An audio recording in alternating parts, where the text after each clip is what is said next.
When designing a Daml application, we need to understand the underlying architecture on which it is installed and how it interacts with the key components of its tech stack. In this lesson, we will take an overview of a simple Daml application, how it spans multiple participant nodes, and accesses the ledger using Ledger and JSON APIs. This diagram shows a simple yet foundational architecture to demonstrate how a Daml application enables multi-party transactions while ensuring data sovereignty and privacy. The Daml application, as an example in this diagram, is a bank app offered by the bank as the app provider and used by another organization, Company A, which is the app user. These are two organizations that have their own infrastructure with full control on its components.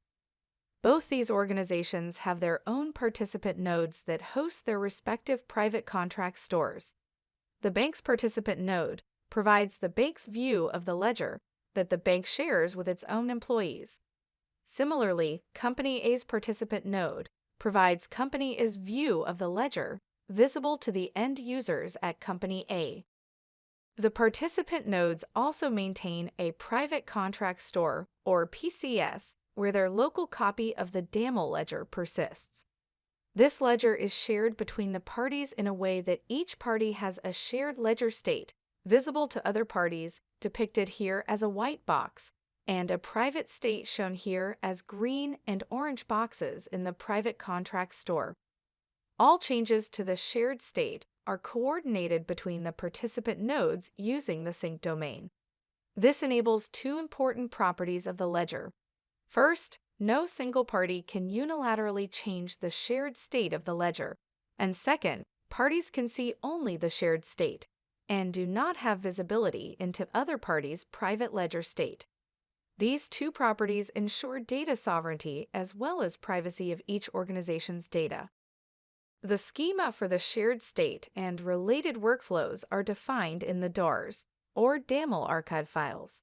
Note that the DAR file for the bank app is hosted on each participant node. As the two companies and their Daml application infrastructure are isolated from each other, their participant nodes use a common sync domain to be able to communicate with each other. A sync domain is a service that helps synchronize transactions across a set of participant nodes where the parties participating in a transaction reside. The sync domain for a specific app is typically operated by the app provider, but other options are possible depending on the use case. The participant node exposes the Ledger API for external applications to access the ledger stored in the PCS. The Ledger API can be accessed either directly using gRPC or via the JSON API proxy using HTTP.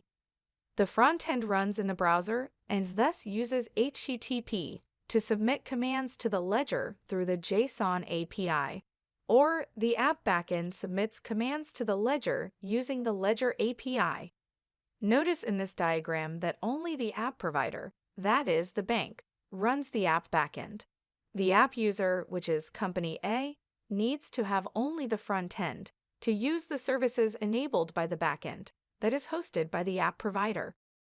For querying the ledger, the front end can query the ledger directly using the JSON API. However, such queries should be limited to small sets of contracts, say less than 100 contracts, so as not to negatively impact the Daml app performance. The Ledger API and JSON API are not optimized for efficiently executing complex queries. For complex queries, a better alternative is to use an operational data store optimized for efficiently executing the application's queries. A good default option is to use the Participant Query Store, or PQS, which provides a SQL API on the contract and transaction data from the PCS. The PQS mirrors the ledger and allows for efficient querying. It stores contract creation, archival, and exercise information in a PostgreSQL database that can be accessed over a JDBC connection. The Read API exposed by the app backend exposes access to app-relevant queries to the front end. When a bank employee logs into the bank app through the web UI, the bank's Identity Access and Management System, or IAM, authenticates them. The participant node retrieves the JOT issuer key from the bank's IAM and authorizes the user to perform actions on behalf of the party to which the end user is mapped. In this case, we can assume that the bank employee is authorized to perform certain actions on bank's behalf. Similarly, when a Company A employee logs in, the IAM system controlled by Company A authenticates them. Company A's participant node retrieves the JOT issuer key and authorizes the employee to act on behalf of the party to which the employee is mapped. In this way, both organizations have their own IAM systems, and this is important because each business entity wants to control and provision access to its systems on its own. The architecture diagram shown here focuses on the workings of a Daml application. Such an application often has to integrate with backend systems.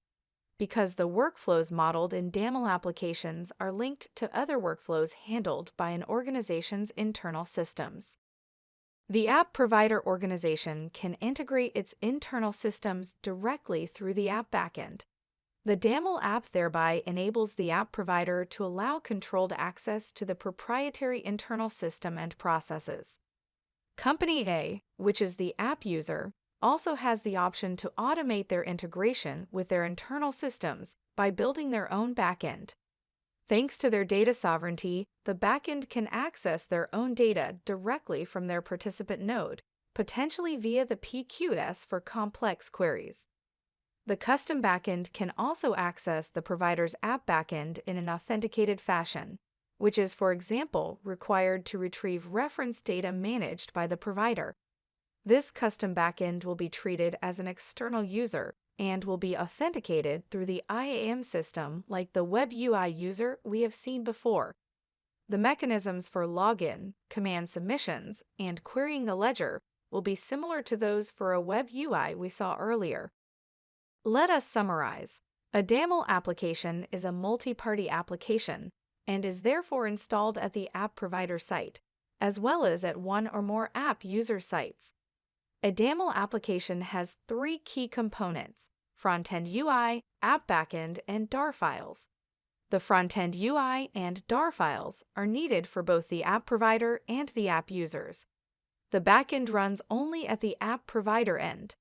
The Daml application can submit commands either through the front-end using JSON API or through app backend using Ledger API. For querying, the front-end UI can directly query the ledger using JSON API.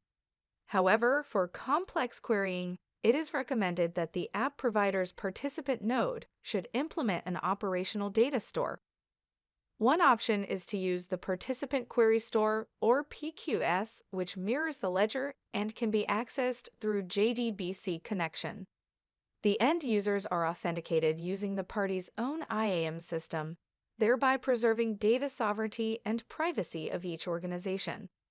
For end-to-end business workflows within the organization, Daml application can be extended through custom-developed backends that can interface between Daml application and other internal systems.